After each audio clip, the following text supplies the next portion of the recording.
தற்போது பரபரப்பாக பேசிக் கொண்டிருக்கக்கூடிய ஒரு விஷயம் என்ன அப்படின்னு பார்க்கிறப்போ சென்னை மெரினாவில் நடைபெற்ற விமான சாகசம் தான். தற்போது தமிழக வெற்றிக் கழக தலைவர் விஜய் இது பற்றி பேசி இருக்கிறார். அவர் என்ன சொல்லி இருக்கிறார் அப்படிங்கறத பற்றி பார்க்கலாம். முதல் முறையாக சென்னையில விமான சாகச நிகழ்ச்சி சென்னை மெரினாவில் நடைபெற்றது. இதனை காணத்தான் லட்சக்கணக்கான மக்கள் குவிந்தார்கள். சென்னை மெரினா கடற்கரையில குவிந்த காரணத்தினால் அந்த பகுதியே ஸ்தம்பித்து போய் காணப்பட்டது. கொளுத்தும் வெயில்ல மக்கள் கூட்ட நெரிசல்ல சிக்கி ஏராளமானோர் மயங்கி விழுந்திருக்கிறார்கள். மேலும் அவர்கள் மருத்துவமனையிலுமே அனுமதிக்கப்பட்டிருக்கிறார்கள். இந்த விமான சாகச நிகழ்ச்சியை பார்க்க வந்த மக்கள் பல்வேறு இன்னல்களை சந்தித்ததாக சொல்லப்படுகிறது. குறிப்பாக 10 லட்சத்திற்கும் அதிகமான மக்கள் ஒரே இடத்தில் கூடியதால் அவர்களை கட்டுப்படுத்த முடியாமல் போலீசாரும் திணறி இருக்கிறார்கள். இதில் சோகமான விஷயம் என்ன அப்படிங்கறத பத்தி பார்க்கும்போது இந்த கூட்ட நெரிசல்ல சிக்கி 5 பேர் பலியாகி இருக்கிறார்கள். இது தவிர நூற்றுக்கணக்கானோர் மயக்கமடைந்து மருத்துவமனையில சிகிச்சை பெற்று வருகிறார்கள். தற்போது தமிழக வெற்றிக் கழக தலைவர் இது குறித்து பேசி இருக்கிறார். இந்த விமான சாகச நிகழ்ச்சியை பார்க்க போய் பலியான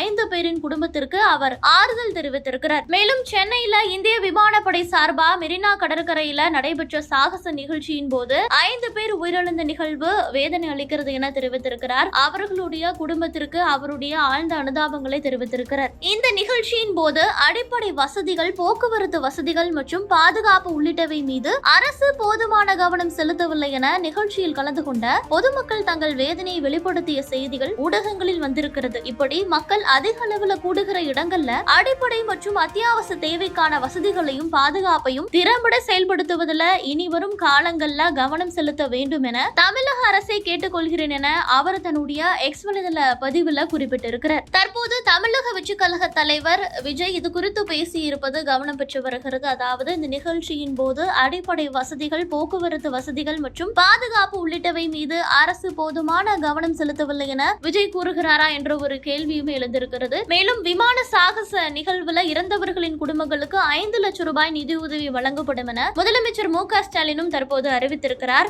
உலகில் நடந்த போர் விமான சாகச நிகழ்ச்சியில இதுவரை இல்லாத அளவிற்கு 15 லட்சத்திற்கும் அதிகமான மக்கள் பங்கேற்ற போர் விமான சாகச நிகழ்ச்சியாக மெரினா நிகழ்ச்சி லிம்கா சாதனையில இடம்பெற்றிருக்கிறது. மேலும் இந்த விமான சாகச நிகழ்வில் ஏற்பட்ட இந்த துயரமான சம்பவம், அதாவது 5 பேர் பலியாகி இருக்கிறார்கள். இதற்கு அரசினுடைய கவன சிதறலே காரணம் அப்படின்னு எதிர்க்கட்சிகள் குற்றச்சாட்டை முன்வைத்து வருகிறார்கள். தற்போது விஜய் இது குறித்து பேசி இருக்கிறார். விமான சாகச நிகழ்ச்சியில தற்போது கூட்ட நெரிசல் ஏற்பட்டு 5 பேர் பலியாகி உள்ள நிலையில தற்போது அனைவராலும் முன்வைக்கப்படுகின்ற கேள்வி என்ன அப்படிங்கறத பத்தி பார்க்கிறப்போ தமிழக வெற்றிக் கழகத்தினுடைய மாநாடு அக்டோபர் 27 நடைபெற இருக்கிறது. இந்த மாநாட்டிற்கும் கட்டுக்கடங்காத கூட்டம் வரக்கூடும். இதை எப்படி தமிழக வெற்றிக் கழகத்தினர் இதனை சமாளிக்க போகிறார்கள் அப்படிங்கிற ஒரு கேள்வி எழுந்திருக்கிறது.